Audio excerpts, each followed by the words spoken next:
Hey, what's up guys? Today we're gonna be talking about the basic aquarium maintenance. So yeah, let's get started.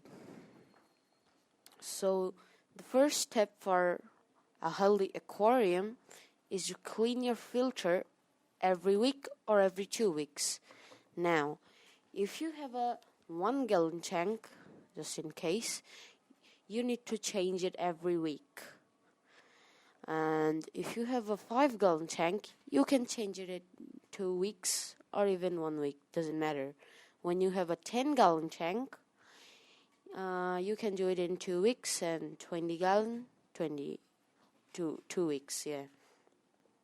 So the second step for a basic aquarium maintenance is to change the water every month or every week.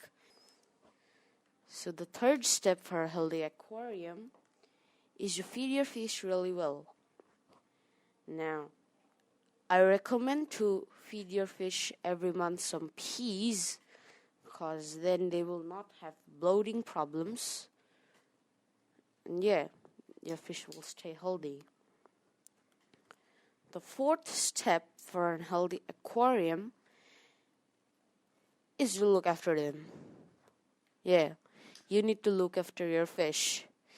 Don't take it as a chore, otherwise your fish will be dead. Just kidding.